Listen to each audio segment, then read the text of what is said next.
Good morning, everyone. We have an extremely special guest today, one of our own, and that is the highly esteemed Professor Bruce Thompson.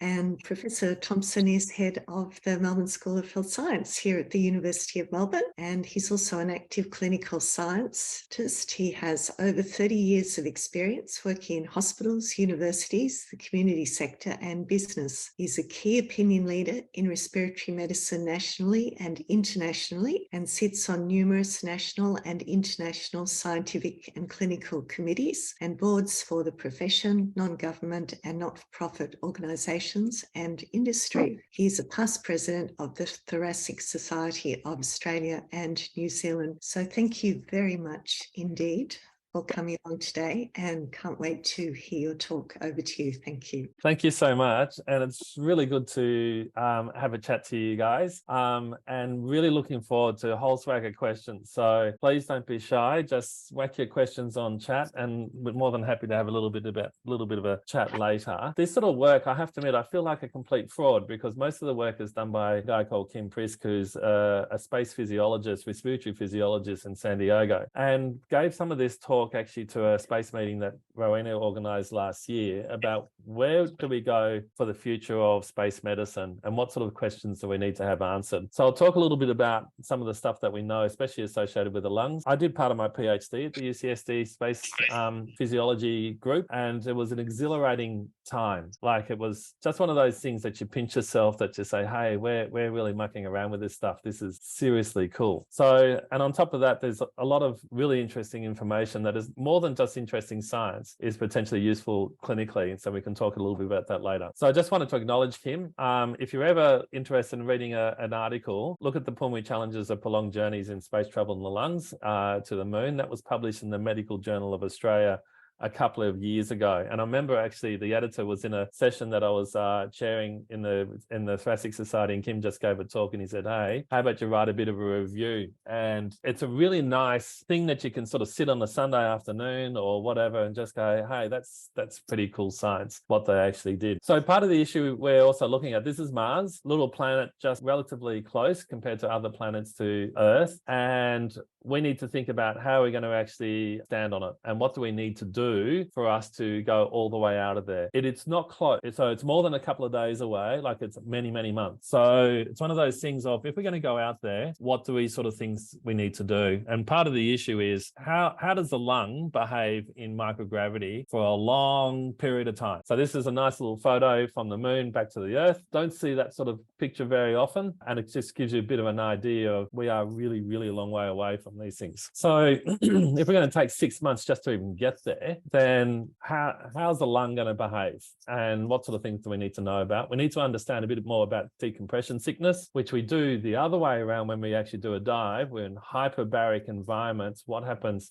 And we know when we go from a hyperbaric environment to our normobaric environment, but this is going the other way around. Know a little bit more about that. And then dust. And I'm pretty sure you haven't thought about the idea of dust in space. And if you had, probably need to get way more sunshine. However, dust is a really big issue, and we'll talk about that a little bit later. So the lungs are highly gravity dependent. Like they really, really are. So if you'd imagine, and you all know the structure of the lungs, and I'm sure you've gone through all the anatomy and what have you, but it's this spongy thing, and it's this capillary network. And if you fill the thing up with blood, you can understand that basically more blood's going to sit at the bases of the lungs than the actual apices of the lungs. And the lungs are going to be sort of pretty well distended. They're going to be like the slinky. And I've got a slide on that coming up, but they're going to be fairly distended up at the apices. Just standard gravity, you're going to get more blood flow at the base of the lungs and the top of the lungs. And that's going to alter ventilation as well. And you're pretty sure when your respiratory physiology stuff that you've done about the matching of ventilation versus perfusion's got to be the same, or we try to make it the same. Doesn't necessarily work in the normal lungs, and people with chronic lung disease, it's way off. However, there is a gravity dependence on the lung, which you see more than maybe a gravity dependence on your brain. You don't see the brain sort of distended. So there is something there you think, well, hold on, this could be a big problem. And so it's sort of the slinky effect. And this is actually, the standard slinky that you had when we were kids, or still have, mucking around. I think I used to have one on my desk somewhere. And you can see here, here. I'm pretty sure I've got a laser pointer in somewhere, but anyway, oops, wrong button. You can see that the slinky is actually distended with gravity, and the coils are bunched up at the bottom and they're spread out further at the top. When you remove gravity, and this was done in one of the parabolic flight planes, you can see it evens out. So you can actually sort of get that understanding that's going to distend the top of ventilation at the top. You potentially have different amount of ventilation versus the top versus the bottom, and then blood flow is going to change as well. And this fits in very nicely. I'm not sure if you've used this as a textbook, but the John West pulmonary physiology book talks about these zones within the lung where you basically got pressure differences. You get pressure gradients going from the top of the lung to the bottom of the lung, and that alters ventilation and perfusion. And as I said, we need to try and actually match these. So when we're looking at it, we're going, well, hold on, we're going to spend 6 months where we're going to alter this ventilation and perfusion. Is that a good thing or a bad thing? We don't really know. So how do we generate microgravity? Well, we can use a space shuttle, and that doesn't exist anymore.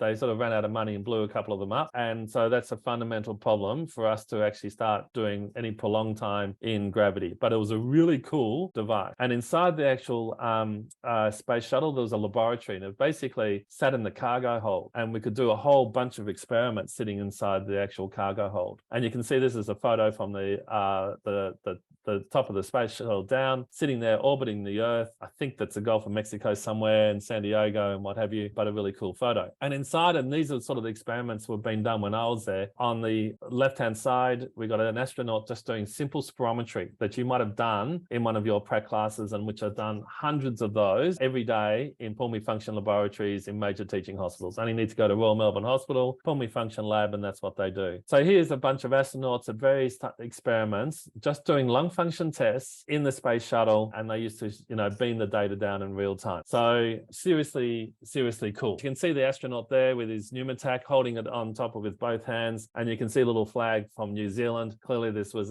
Kim's experiments that he did on the space shuttle, and he was very proud of that. So the next thing you can do is parabolic flight. So this is the KC-135. They now use an Airbus, and what they do is basically at 30,000 feet, they push the stick in 45 degrees nose down, full throttle, and when they actually get down to about 10,000 feet, they pull this thing out, wind the throttle back, and then the plane basically is projectiled up to 30,000 feet, and then what they do is drop the nose. And so when they drop the nose, basically you're thrown inside the actual plane, and the plane is falling out of the sky effectively with you. So when you do that, you've been projectiled in the actual plane itself. The plane then is heading towards the ground again, and you're both in free fall. So that's how they generate the microgravity. So then they alternate for this 40 times. So you're in this plane that's projectiled up to 40,000 feet, drop the nose, head straight down again. You're floating inside the actual plane. When you get down to the bottom, you pull this thing back out again, and then up,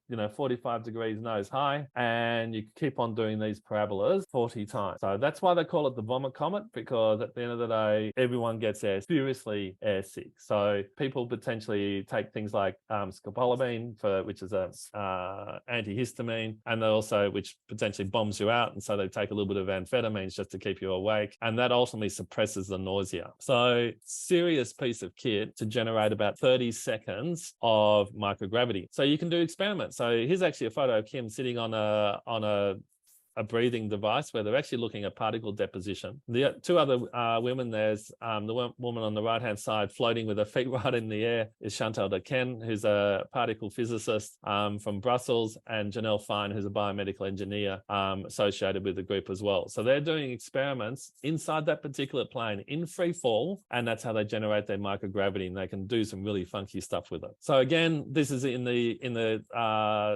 plane again. You can see a computer just sitting there floating. You got a spirometer there sitting in the guy's right hand, and he actually has done sleep studies as well. So he's got a full chest on with respiratory bands and all that sort of stuff, and you can do sleep studies inside the space shuttle as well. So what happens to the lung in prolonged microgravity? Well, you start seeing changes in expiratory reserve volume. You've probably heard about that. Total lung capacity doesn't change, functional residual capacity, but expiratory reserve volume changes. You end up breathing a slightly sort of higher lung volume. You get changes in gas mixing. You get a little bit of, that's the nitrogen stuff and the SF6 helium stuff. Your heart rate goes up a bit, no surprise there. And your transfer factor for carbon monoxide, your DLCO, RDO test, very, very common test in respiratory medicine, actually gets a little bit worse. However, when you land, about 1 week later, everything reverts to normal again. So really, you do get changes, but they're not in any way lasting. So Kim wrote this article where basically sort of, where are we? We did all these experiments over 10, 15 years, and what did it really show?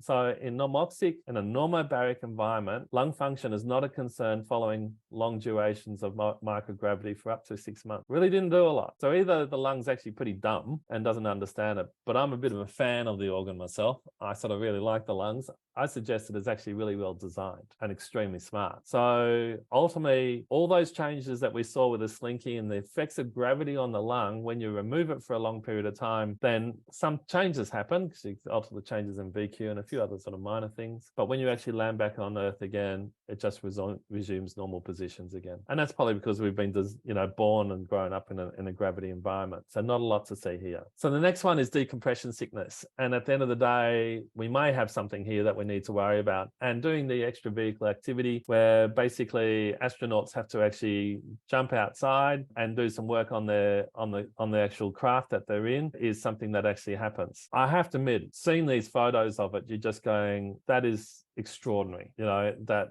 these sort of things happen. So we know when we're actually in a hyperbaric environment, that ultimately tissues become saturated with nitrogen at ambient pressure. You can actually, when you actually decrease that, it's a bit like opening the soda bottle, and all of a sudden you get a massive pressure drop, pulls the nitrogen out of solution, bubbles start forming. And this is a big problem when you're in a hyperbaric environment. When you're diving, you just don't ascend straight to Earth, straight to not to Earth, ascend straight to sea level, because ultimately you're going to have a massive change in the outside pressure. It's going to ultimately pull nitrogen out of the blood and out of solution and start forming bubbles. When you've got bubbles in your veins and arteries, that's a bad thing. They land in places that you really, really don't want them, and you can lead to very, very serious deleterious effects. So we're in a situation where what we're doing is we're going to put this person into a hypobaric environment. So the suit's low at very low pressure. They're only sitting at between 220 and 290 millimeters of mercury, whereas your cabin pressure sits at 760, same as Earth. So they pressurize the cabin to be exactly the same as Earth. When you're flying on a plane, they actually at a slightly lower pressure. They're sitting around about 7,000 feet. So it's actually slightly lower pressure. But when you land, that difference isn't enough for you to start forming bubbles. However, when you're going from 220 millimeters of mercury back up to 760 millimeters of mercury, may have a problem. And then on top of that, if you go diving, where you're actually increasing the pressure outside of the body by 10, 20 times, clearly that's going to be huge. So some of the early ground studies showed that sort of venous nitrogen bubbles, and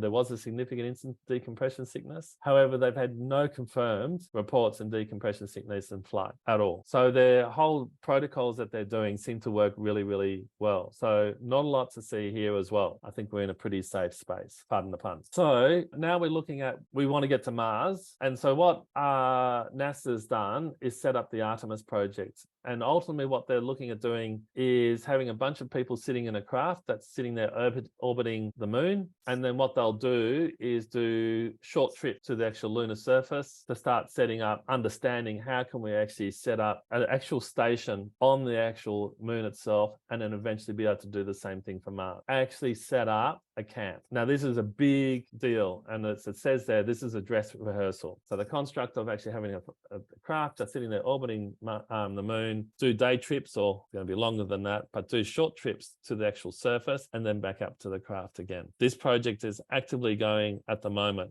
And they, as I said, using it as I said on this slide, a dress rehearsal for us to go to Mars. So on top of that, we've got space tourism. So we've seen these last little flights of people going up there through, Elon Musk's group and SpaceX and all these other groups as well, of doing some sort of flight, suborbital flights, just bumping off the top of the atmosphere, experiencing maybe a lap in microgravity of the Earth, and then popping back in again. And then the next step is actually spending longer there. I think it's going to be a little while before we'll be able to sit back on a deck chair having a quiet beer on the moon, especially because you're going to have to lift up your visor and you're going to die if you do that. However, I think that's some time away. However, there's a lot of work for us to be able to do. So this part is a little bit about particles, and they're really quite important. And it's quite important to you as physicians as well to understand a little bit about this, because it's directly applicable for here on Earth. So the lungs don't like it. The lungs are designed to only breathe in fresh, clean air. That's it. They're never designed to breathe in pollution. They'll never design to breathe in tobacco smoke. They'll never design to start breathing in other types of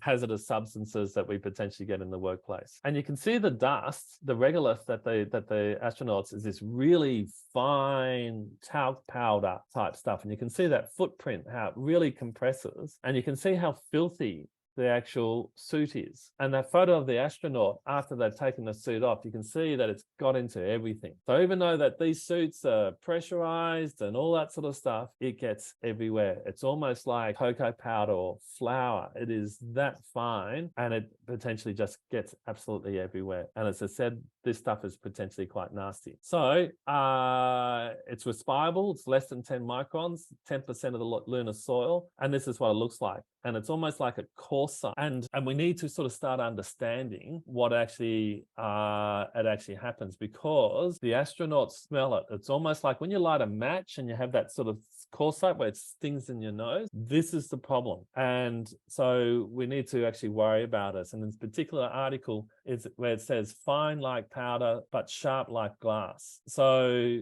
that's not going to be good, because you potentially inhale this to lung quite deeply, and then the lungs will actually react to it. The lungs are terrible at repairing themselves. All they do is just start creating scar tissue on scar tissue on scar tissue, and that leads to be problems in its own right. So as they're so small, these things stay in the lung and don't have the habit and unable to actually get out. And again, here's a couple of slides on what it looks like, and you can see that it looks like pretty nasty stuff. So there's some toxicity stuff's been done. I'm not a macrophage, type person, but clearly things that when it starts looking at some of the mechanisms of this particular stuff leading to damage to target cells, cell death, this is not good. We see reactive oxygen species, oxidative stress, this is not good. So some of the sort of theoretical studies that have been done, Doug Linnison is a person from the European Space Agency. Again, some of this stuff needs to really start looking at it, because we potentially have a problem. I got heavily involved in the whole silica thing when I was involved in the Thoracic Society of Australia and New Zealand, and especially about silicosis from manufactured stone. And you heard that the government has been talking about this a lot recently. And again, there's been some major changes. So the issue is the stone's quite okay. It's a bit like asbestos if you leave it alone, but as soon as you cut into it, start creating a dust and inhaling it, then we now have a problem.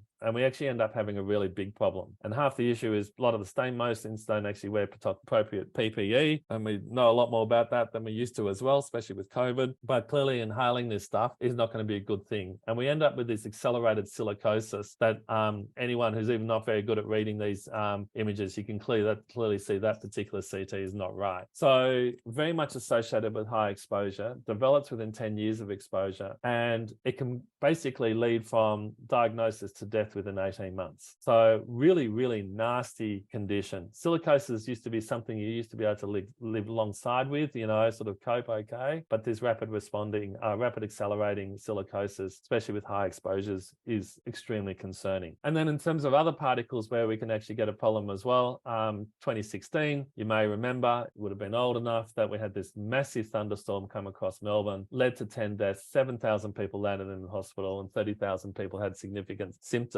And we know in the pollen particles inside us, we've just been through Easter where you got the chocolate Easter egg full of the Smarties. That's what a pollen particle is like. And they sit at, about 10 microns, but inside these pollen particle are 1 or 2 micron size little starch particles, and they're equally as allergenic as the overall pollen particle itself, or the whole capsule. So when they actually get hydrated, when these particles land themselves into the atmosphere due to pollen and the way the storm works, blows these things apart, and it rains down on on, you breathe it, and then led to significant incidence of asthma. And we do see it in hospitals all the time, where thunderstorms and major events such as that, we actually get increases in admissions for exacerbation of asthma. And the way lungs deposit in the airways, large particles normally hit the back of your throat, so greater than 5 microns. Less than 3 microns start actually getting to the periphery of the lung, and less than 2 microns get to the very edges of the lung. So when we actually want to treat the lung, we need to think about that, because ultimately inhaled steroids are a topical treatment,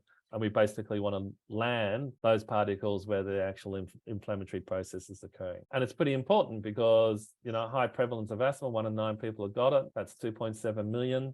If we're starting to think of space travel, what are we going to do with a person who potentially has a respiratory event while they're actually sitting there, and especially if the space travel is more than just a few hours? So you could actually say, well, you can't travel, you've got asthma, and we do that in the forces, even though there are asthmatics in the armed forces. But what do we do for a person who really, really wants to do this, but has asthma, and how do we actually manage it? How do you inhale a medication in the microgravity environment? What's it going to do? And if you look at these particles, you can see that, hold on, I think it just came up there, you might have just missed it. When we actually inhale these, there's dry powders, there's solutions, there's suspensions, and all these treatments, as I said, are topical, and deposition is the absolute key here.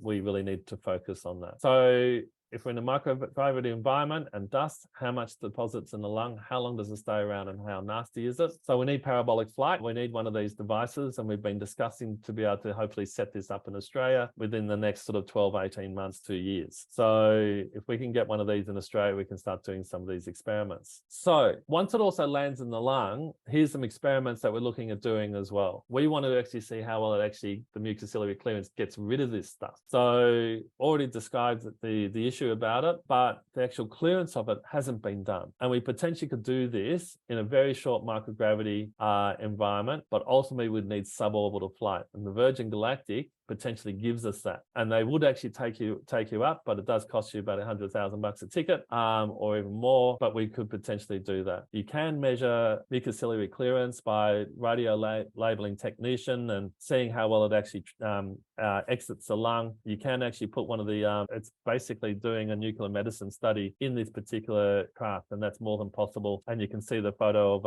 of the UCSD group in the bottom, actually doing these types of experiments with the gamma camera sitting behind them. So ultimately sit in front of this, inhale these colloid particles, and then watch how long they actually take to get rid of it. Some of this work has already been done by Chantal Dequesne, who I had that photo of it before, and the coarse particles, so 5 microns, are deposited more centrally in the microgravity environment. So this is a figure on that right-hand side, percent of total deposition in the 1 gravity versus microgravity. And you clearly can see that these particles are depositing in different locations within the lung. And if they're depositing more centrally, that's not necessarily helpful, because ultimately the inflammatory process or the rash is sitting very, very peripherally. So we might have to think about, if we're going to do prolonged periods of microgravity, or in fact even living on the moon or in low gravity environments, we may actually think about how we're going to start delivering medications that are actually distribute peripherally in the lung. This is something that actually is striking a lot of interest within the space agencies and government. So hopefully we can do these experiments. But why do we care? Because we know the severity of asthma in the asthenists is very peripheral. So severity of asthma control, medication use, failure to treatment, you name it, is very much driven from the periphery of the lung. And this has basically been my career's work so far. The issue is our current medications treat in large, medium-sized airways, and we really need to target the treatment in the periphery. Putting someone in the microgravity environment's not helping. So we need parabolic flight. We really, really do. And to do a lung deposition study where we start inhaling different types of medications and actually seeing what the effects are. This is all readily available, and it's something that we can do quite easily. So hopefully this is just a little bit of a blast through the microgravity environment in the lung and sort of stuff that's been done in the real world sense, like astronauts sitting there doing lung function experiments on the space shuttle and doing sleep studies in the space shuttle and also in parabolic flight. Seriously fun thing to do, but there's a lot more to do before we actually start landing on lunar and planetary surfaces for long periods of time. We need to understand the effects of dust. We need to before we start doing space tourism, we need to start understanding the effectiveness of medications. And for common lung disease, as I said, asthma is a very common disease. I think it's going to be difficult to start excluding people based on having lung disease. 1 in 4 people have lung disease of some form. So if you start including COPD and someone has an exacerbation, what do we do about that? So ultimately, we need this capability. So that's a little bit of a blast through some of the stuff that I know. More than happy to take any questions. Thank you very much for that wonderful talk. And I think that was terrific, the way that you discussed the sort of important general lung conditions and the issues and implications of that for being in microgravity as well. So I really enjoyed it, and I'm sure that everyone else here did too. So thank you again for that. Okay, question time. So who has a question? You can put your questions in the chat or you can unmute. Here's one. So you're exactly right that the astronauts used to come back with, like, as I was saying, it was almost like these symptoms, allergy-like symptoms. And it's also, as I said, it's like when you light a match, if you're close to it, it's sort of that sort of burning sensation. So there are people who actually do have moon dust, and you potentially could actually do that, do those sort of experiments. The problem is it's not good for the lung. So we need to try and do some of this stuff indirectly, and we potentially can start doing sort of in vitro studies with that as well to actually look at what the allergic profile is and what the actual response to the lung is. But you're exactly right. That's what sort of kicked some of this stuff off, of actually this is not really good stuff to inhale. Potentially the concentrations that you're breathing in are going to be pretty low. It's a little bit different than if you look at when you're cutting into silica with in a dry sense as well, not even using wet cutting, but dry cutting into manufactured stone. It's 97% silica. Like, it's really, really high. And so the amount that we're getting in the standard lunar regolith may not be nearly as high. And it's probably the same with the what's sitting on Mars as well. That being said, we're going to look pretty silly if we actually start whacking people into that environment, and then we find out they're actually, we've got an issue with dust. That would be not good. Other questions, anyone?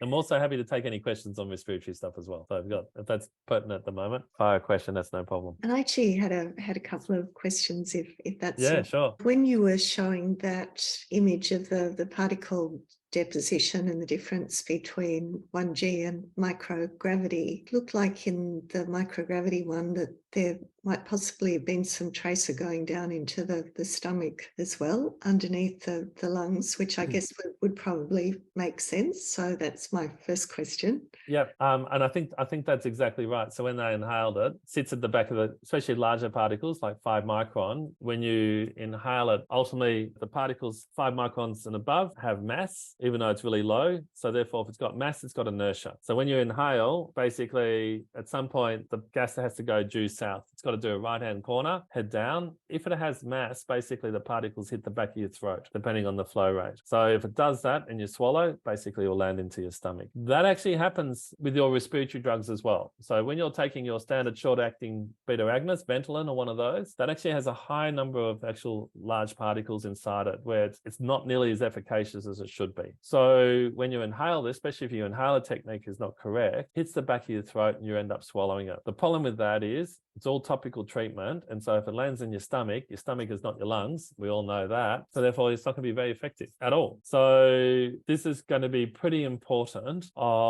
It's important here on gravity on Earth at the moment, let alone putting someone in the microgravity environment where we're only going to make this worse. So we need to start working out how we're going to fix this. Yeah, really all fascinating stuff. And that actually raises another thought from my time in pediatrics. I remember that spacers were recommended for delivering asthma medication initially in children, but then they decided that it was also good for adults. Do you think that space of usage would also change in microgravity in terms of how the particle flow reacts? Yeah, so we would need to check that because that's highly plausible it could. So when you have your puffers, the spacer is basically literally it's a plastic volume capsule, basically. And that reduces the coordination issues. So for older patients where you got to basically push the puffer, we got to inhale, start inhaling, push the puffer, keep inhaling, hold your breath for a couple of seconds and then blow out. It's really hard for people having coordination issues. It's even hard for even normal people to do it. So many times you see people say, doing a couple of puffs really quickly, lands on the tongue, they didn't even breathe it in, and they're wondering why they're not getting any better all the time. Or what's really interesting, they blow out when they're actually trying, and when they press the inhaler and then forget to breathe in. And all you see, this stuff is just landing outside. So the idea of the spacer was to actually minimize those effects. So when you actually puff it into this capsule, it reduces the overall coordination issues. Really good, works nicely, and end up with much better deposition. All patients who had taken inhaled medications would use the spacer. So, however, putting that thing in the microgravity environment, what's it going to do? And it may actually even help more, but we need to actually check that. Thank you. Yes, really interesting point to think about, and be interesting to see some experiments with. And the last thing that I wanted to ask is, I've read a little bit about some people expressing concerns with the potential for toxicity or injury from the dust on Mars, and those huge dust storms that occur from time to time. And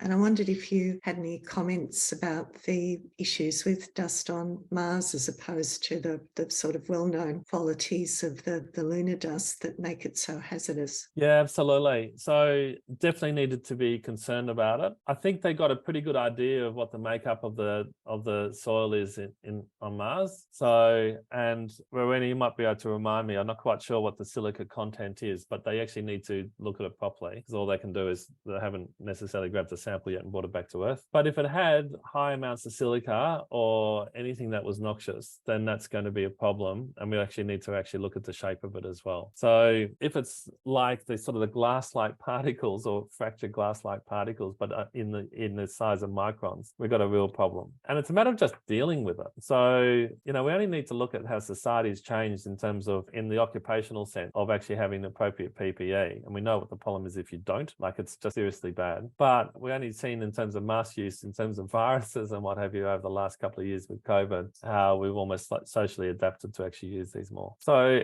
it's a matter of actually, again, understanding it. Highly possible and plausible that sort of dust storm is just bad for you. Bad even here in Australia when we have dust storms. So like I said right at the beginning, the lungs are only designed to breathe in nice clean air. That's just it. So definitely would need to actually understand that way more fully than we do at the moment. I think there are still so many unknowns about Mars, and hopefully once they do start bringing back substantial samples, we'll learn a lot more from that. Any other questions from the rest of the audience before I ask something else? Just what you were saying then, I seem to recall a few years ago when we had those really bad bushfires, they actually did some follow-up studies on what happened to people and respiratory conditions and injuries and things, and I think that there was some quite substantial findings from that had implications not only for bushfire smoke, but what happens with pollution generally. Absolutely. So in 2020, there was bushfires going right up the eastern seaboard. Probably remember that. I know it's sort of forgotten or sort of gone into insignificance following the pandemic, but they were shocking. And even, I live in Middle Eastern suburbs and I couldn't see the bottom of my street. And I remember speaking to the various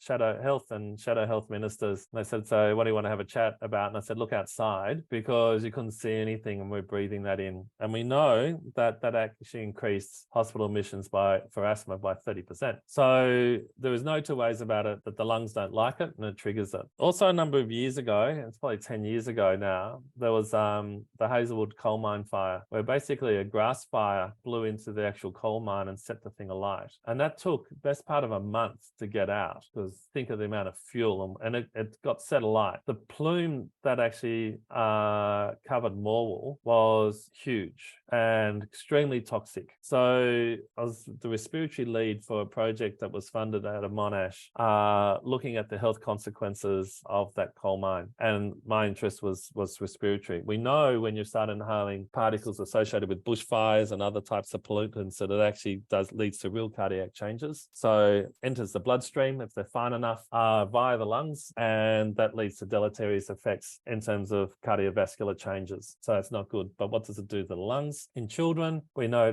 it changed their lung mechanic, and that was actually in a bad way, made the lungs a bit stiffer, and that was still seen 4 years after the event. We've seen similar sort of things in adults where it changed it for a period of time, but it looks like it's resolved. Distribution of ventilation and other sort of finer tests weren't too bad. But again, it was a nice example that the lungs don't necessarily like it. Does it lead to long-term effects? Well, that's only a short exposure to bushfire smoke. So it's even though there are acute changes that seem to resolve, as a child, I think we don't, if I had that and it lasted for 4 years, that's probably not a good thing as part of their overall lung growth. So it is a significant issue, and overall pollution is a significant issue. And there's definitely been studies done in population-based from highly polluted areas to not, especially even within the same nation. So if you look at China, looking at lung growth trajectories and also overall lung function in people who grew up in urban areas versus regional areas, their lungs are different. So that's not necessarily great. Thank you very much for explaining all of that. And I live in a northern suburb, and just lately I've been noticing just how much smoke there is with people burning wood fires. And I must admit that knowing what I do about respiratory health and well-being, it is something that concerns me a bit. That sort of every autumn, winter, spring, that even in a city like Melbourne that's sort of supposed to be enlightened, that we're actually exposing ourselves to a large amount of these pollutants annually. And the sort of longer term, well, obviously acute effects, particularly for people with asthma conditions and so on, but also the long-term health effects concern me a bit. And I just wondered, do you have any comments about that? So the whole, no, I mean, I don't know if everyone does, but I certainly like sitting in front of the nice open crackling fire. It's a very comforting, nice, warm experience thing to do. Unfortunately, it's not great for the environment by any stretch, and it's not necessarily great for respiratory health, especially if you have asthma. So one of the well-known triggers for asthma, and so it's not overly great. And so there's definitely been lots of studies on pollution associated with open fires and also pollution associated with non-ventilated gas fires and other types of fires like that as well, which are very, very common in houses. So only need to look at your stove, for example. If it's got a gas stove and it's not ventilated properly, that's potentially a trigger for people with asthma. So again, it's just a nice example that lungs just really don't like it. So, and in some cases, especially with open fires, the overall environment doesn't like it as well. So it is one of those things that'd be better if we can try and find some other warm, nice feeling of sitting in front of a fire as opposed to actually having a proper open fire, especially once it's sitting outside. Everyone's sat around the campfire. Not necessarily great if you've got respiratory disease. Thank you. Any more questions from anybody else? So one thing I'd actually encourage everyone to do is there is so much that we need to do in this space stuff. I know it's a little out there and potentially not necessarily how's this translatable, but the dust one in particular, as you can see, is really translatable to what we're actually doing here just sitting in our standard environment. And so we do learn a lot from putting ourselves into the microgravity environment and do understand the physiology, and it actually has direct clinical implications. And on top of that, they're really interesting experiments and good fun experiments to do. So if anyone's potentially after a project, there's so much that can be done. Don't always need to have a parabolic flight plane, but there is so much that we can potentially do. So I'd really strongly encourage anyone who wants to follow this up some more, reach out to us. And I'm pretty keen to set up a sort of a space respiratory platform here in the university, and let's start getting some projects going. Okay, so what do you think are the limitations to just focusing on improving the seal and space that try and prevent the dust being breathed in the humans in the first place? That's a really good question. And I remember actually asking this, well, just make your spacesuit better. So space, and I got to try and remember the response associated with that. Spacesuits are an interesting construct for starters, because the best form of spacesuit would be something solid, not made out of material. But if that's the case, you can't move. So that's not great. I would have thought the actual seals themselves would have been good enough. And also the suit is partly pressurized. That would have actually prevented it. My understanding is the stuff is so noxious, it started breaking down the seals. That's part of the issue. So now potentially you could actually start looking at that. But that was my memory of it, was that it actually started getting into the seals themselves and actually started breaking them down. And if that's the case, then we really need to start looking at other types of materials to actually start making the fittings. So it is an issue with the suit's got to be practical. You've got to be able to move. You've got to be able to move your fingers. You've got to be able to move around. ground, you know, all that sort of stuff. But we also need to make it in a way that is actually practical to use, but also can't allow dust in. Sometimes those two work in opposite directions with each other. And then on top of that, I'm pretty sure I remember that it actually started breaking down the seals, which is a problem. With the moon landings, they couldn't stop it getting dragged into the lander, I think. That's exactly right. So like it got everywhere. It just absolutely got everywhere. So, and I remember as an example of a fine dust, when my son was about 2 years old, got into the pantry, pulled out the packet of cocoa and wanted to use that in his little tip tray. When I walked into the back room, all I could see was this cloud of cocoa through the whole back room, with my son looking at me going, uh-oh. Like it's that sort of powdery, horrible stuff. And it went everywhere, like wiping down surfaces for years. So yeah, if it's cocoa is probably not the best thing to inhale because it's got a lot of sugar in it and all that sort of stuff. And, you know, however, that's probably not nearly as bad as the silica associated with this regolith. And I think I've seen a few designs both for the moon and for Mars where they actually have the spacesuits on the outside, and so that you have to climb into the spacesuit from the inside and then seal it up and off you go, and which I guess theoretically is meant to stop you having to bring the spacesuits inside. Yeah, absolutely. That makes a lot of sense. So yeah, it's kind of interesting that something like that ends up actually Houston, we got a problem, as I'd say. So but it's interesting. All this does sound quite esoteric, but if we're going to be spending long periods of time in the microgravity environment and actually setting up a colony on the moon or on Mars, then we've got to start working out what's it going to be like to live there. You know, everything from what happens if someone actually arrests and dies, or someone gets a major blunt form trauma, what are we going to do about it? These are massive issues that we sort of got to work out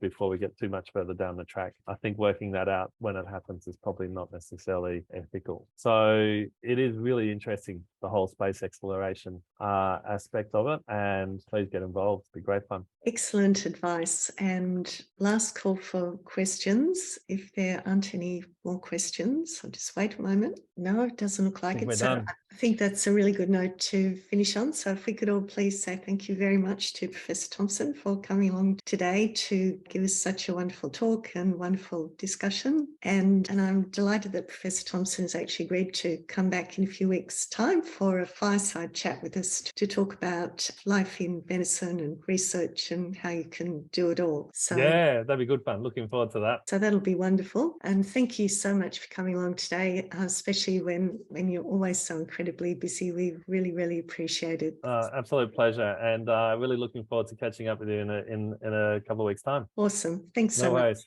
Okay, bye everyone. Take care. Bye.